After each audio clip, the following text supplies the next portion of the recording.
Have you ever wondered what it really takes to go from total silence in a new country to actually holding a conversation? Well, today we're going to break down the step-by-step blueprint for learning a language, and this is all based on a real-world curriculum. We're going to follow the entire journey, from the very first letter to the very first real human connection. So let's jump right in. Okay, so I want you to really picture this. You've just landed in a brand new place.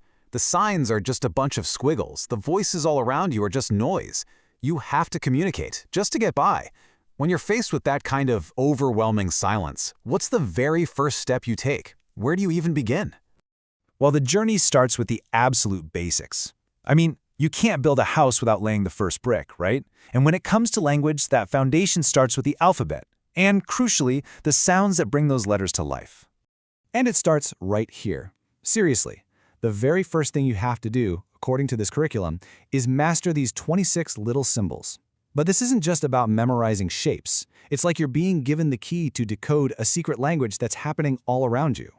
So, once you've got the letters down, you've got to make them talk. The next step is getting the hang of the unique sounds of the language. You know, nailing those th or sh sounds. That's the difference between someone understanding you and just giving you a confused look. It's so important. And then, this is where the magic happens. A huge leap. Those letters and sounds, they click together to form your very first tool for connection, a simple hello. This is the exact moment a learner stops just studying a language and starts using it to actually reach out to another human being. Okay, so you can say hello. Now what? Well, the next phase is all about building a survival toolkit. We're talking the absolute essential words and ideas you need to handle the basic, non-negotiable stuff of everyday life. These words right here, these are basically the keys that unlock the world for you. Think about it. Help, where, how much. These aren't just vocabulary words. They are functional, powerful tools for getting what you need, finding your way, and, making your very first purchase. They're lifelines. From there, the toolkit gets a little more abstract. It starts to include numbers. And learning to count isn't some boring math exercise. All of a sudden, you can understand prices, you can read addresses on a building, you can give someone your phone number. The abstract becomes absolutely critical for survival. And this is a game changer. This is the beginning of real two-way communication. Just mastering a simple yes please or no thank you is a massive step forward. It means you're not just broadcasting information anymore. You're actually participating in a conversation, making choices, and shaping how things go. All right, survival kit assembled. Now the learner is finally ready to step out into the world.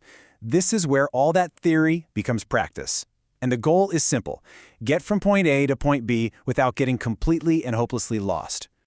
And here it is, the classic, universal challenge. We've all been there, right? You're in a city you don't know. You need to get somewhere important. You finally work up the courage to ask the question, but then, can you actually understand the answer? This is a real test of everything you've learned so far. To pass that test, you have to learn a very specific set of words. Things like go straight, turn right, and blocks away. These words literally transform a confusing stream of sounds into a clear, usable map inside your head. It's an incredible feeling when that clicks. And as you learn, your world just keeps getting bigger. You're not just surviving anymore, you're actually functioning. You're tackling all these essential errands, from buying groceries to getting cash from an ATM. Every single trip to a new place feels like another successful mission accomplished. So, this next phase marks a really crucial shift. We're moving beyond conversations that are just about transactions, like buying something or getting directions, and we're starting to use language to navigate social space, to build actual relationships.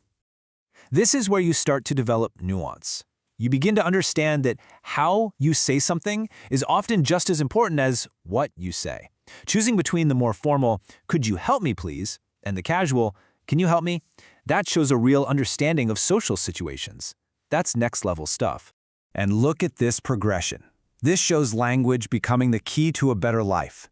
The curriculum goes from basic survival skills all the way to professional ambition, covering everything from nailing a job interview to writing a proper work email. The learner isn't just surviving anymore, they're building a future. So now we get to the final stage of this incredible initial journey. At this point, the learner has moved way beyond just responding to things. Now, they're initiating conversations, they're solving problems, and they're handling complex situations with a whole new sense of confidence.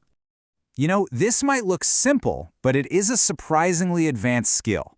Complaining effectively without being rude requires real confidence and control of the language. When you can follow these steps, it means you can advocate for yourself and make sure you get what you need, but do it respectfully. That's a huge milestone. And after all that, it all comes down to this, the final challenge. It's not about memorizing phrases anymore, it's about sustaining a real, back-and-forth exchange of ideas for 10 whole minutes.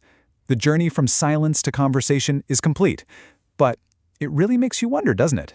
Is this the end of the journey, or is it just the key that unlocks a whole new world?